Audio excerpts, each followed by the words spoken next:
Dream Theater are back. Mike is gone. Long live Mike.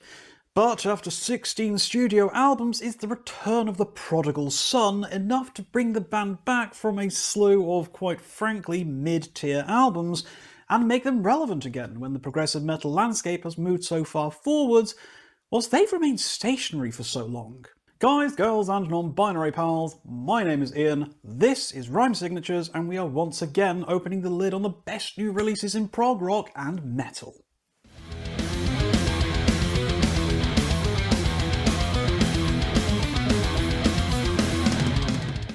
Look, I'm not going to patronise anyone here or act like you don't know this band. It's Dream Theater, for f***'s sake. What more can I possibly say about these guys that hasn't been repeated ad infinitum by just about every single musical blog, YouTube channel and Twitter account out there? So I suppose a little bit of background with myself and the band would be prudent, if only to give some context to this review and validate my credentials to be speaking about them so candidly. Let's go back in time. It's the very early 2000s, possibly 2002, don't really remember. Someone on the GameSpot forums in a "What are you listening to" thread recommended that I listen to Dream Theater and assured me that my life would be changed forever. So with nothing to go on other than the recommendation of a complete stranger on the internet and 4 simple words to get me started, I ventured into my town centre and approached the metal section of my local Virgin megastores. Yes, I'm that kind of old. But what were those 4 words, I hear you ask? A change of seasons. I think you can fill in the blanks from there. Needless to say, I went on about a decade-long bender of all things Dream Theater. I gobbled up every single morsel of music they dared put out. I hunted down demos, bootlegs, live recordings, rare singles, absolutely anything I could get my hands on. With each new album I became progressively more musically aroused. 6 Degrees, whoa! Train of Thought, hey girlfriend. Octavarium, be still my beating heart, I can only get so enthralled. Things honestly just kept on going up and up. Systematic Chaos was a little wobble for me, admittedly, but Black Clouds brought it right back. And then, of course, heartbreak, devastation, absolute unbridled emotional agony. Mike Portnoy left the band, and it wasn't pretty. I figured maybe that was it, maybe Dream Theater were dead. But no, from the ashes rose Mike Mangini. And the band carried on. A dramatic turn of events was incredible, and I still feel this is one of their most underrated albums, so my faith was restored. Dream Theater had still got it. But then, things started slipping a little bit. The self-titled album was boring and uninspired. The Astonishing was the Astonishing. Distance Over Time and A View from the Top of the World were largely autopilot albums with interchangeable songs, and I had started to give up hope. Newer bands like Haken, Leprous and Caligula's Horse had been taking the blueprints from Dream Theater and doing more interesting things with them, and I started feeling a bit like that distracted boyfriend meme. And then just when I thought I was done with the band for good, like a bolt from the blue, Mike Portnoy unceremoniously dropkicks Mike Mangini from the band and sits his ass back down on the pedestal behind the skins, in a move that completely blindsided the world of progressive metal. Could it possibly be that Dream Theater were about to show all these young whippersnappers how it's done, and why they are still considered the de facto progressive metal band? Maybe. Maybe.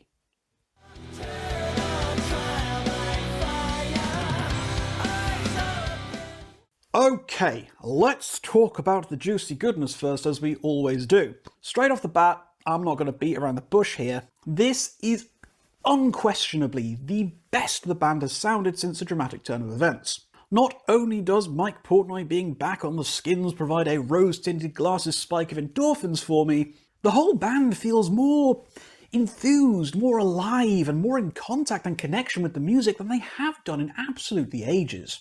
John Petrucci plays like a man possessed by fire itself on this album.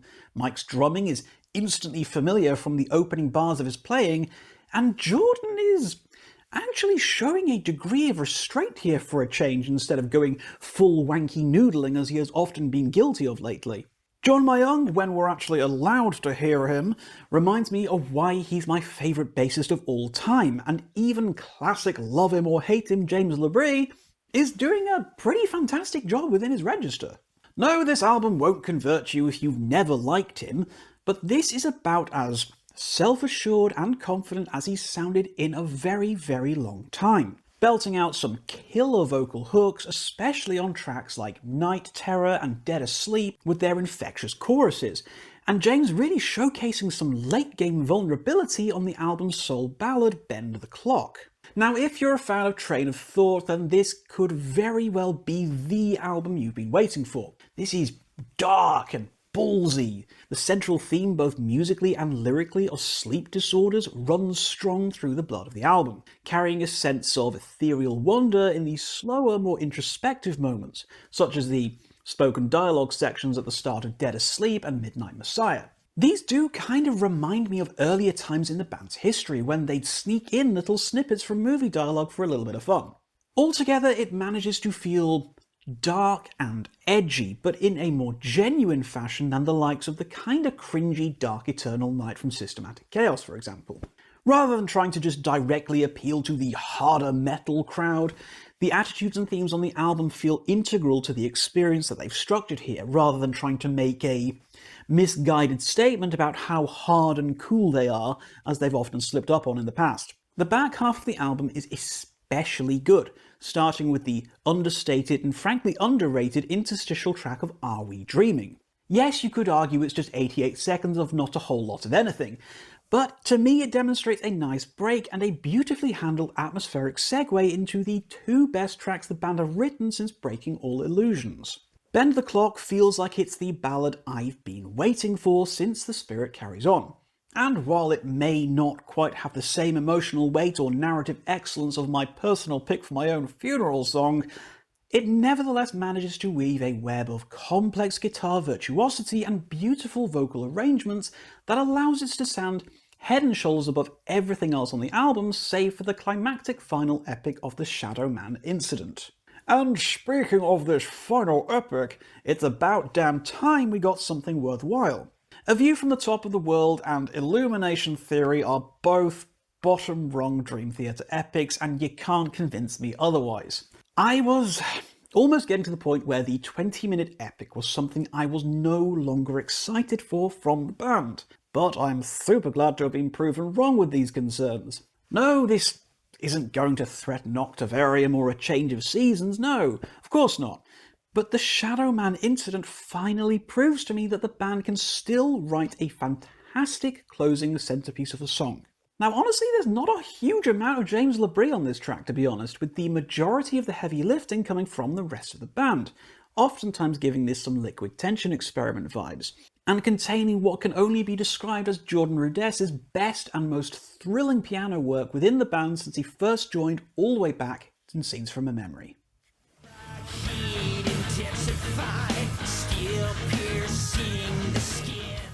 Okay, time to upset people and lose the prog points, if such a thing exists.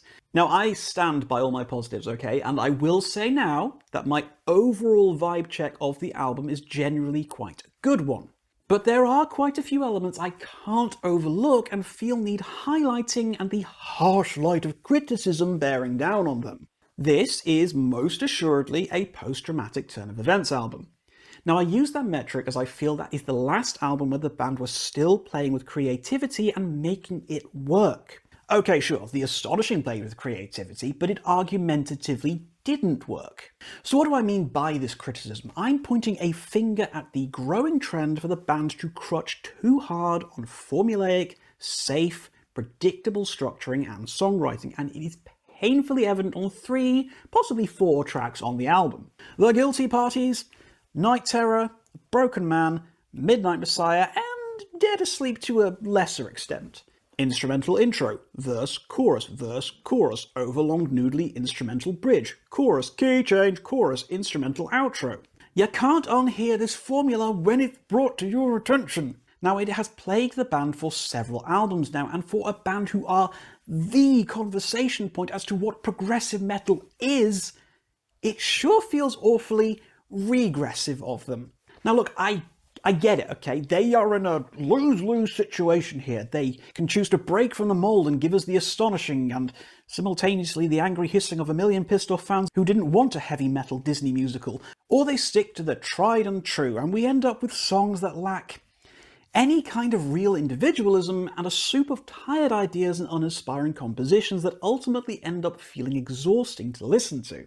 As outside of a couple of choice moments like the excellent Petrucci solo on A Broken Man, it's hard for me to say which song is which if parts are being played in isolation of each other. Yes, the album does have the strongest running theme we've heard in a while now, but it's still hard for me to pinpoint and identify the never-ending wankery on the instrumental bridges from anything that came out of A View from the Top of the World or Distance Over Time, for example. It all just feels so hodgepodge and samey, despite the obvious enthusiasm from the band and what they're actually playing. Frankly, I feel like Night Terror, A Broken Man and Midnight Messiah could all stand to lose around 2 to 3 minutes off their running times, making them shorter, more focused, and less grandstanding tracks, and concentrate on making them catchier, hookier, and frankly just less exhausting to listen to. We have a 20-minute epic and an 11-minute mini-epic already. We don't need 3 more songs in the 8 to 10-minute range, when so much of the instrumental noodling feels like it's just in there for posturing. Guys, we know you can play. There are Buddhist monks who've lived on top of a mountain for 80 years, isolated from the rest of human civilization, who know it. You don't need to showboat on literally every track. Some editing and some restraint to bring the album down to a neat 60 minutes or so rather than 71 would have paid dividends on the album, I feel. Now another sore spot for me, and this is more personal, it's the lyricism in places, but more specifically, I want to point fingers at Midnight Messiah. So okay, this was the 3rd pre-release single, and I remember listening to it for the first time and having, that Leonardo DiCaprio pointing meme happening in my head multiple times in a row as I was listening to the lyrics. In my dream, there's a song I once knew, like an uncanny, strange déjà vu. In my dreams, there's a flame burning bright, constant motion, shines into the night. Take me back into the dream for all eternity. It's calling me back to my home. In my life, I've lost all self-control like a sword, piercing this dying soul. Ha ha! At first, honestly, I kind of liked it. I thought it was pretty cute for Portnoy to be making these little references back to past greats from his previous involvement in the band. But the more I listened, the more I found it kind of distracting and honestly a little annoying. It feels like a young kid who won't stop bugging you about this one very specific thing they've just learnt about, and they have to just keep dropping it in without any rhyme or reason as to if it's relevant to the conversation or not. Frankly, it takes me out of the experience, feeling like these little mental spikes rather than the tasteful and respectful homages I imagine it's meant to be. But like I say, I recognise this is much more of a personal nitpick on my part than any real negative criticism.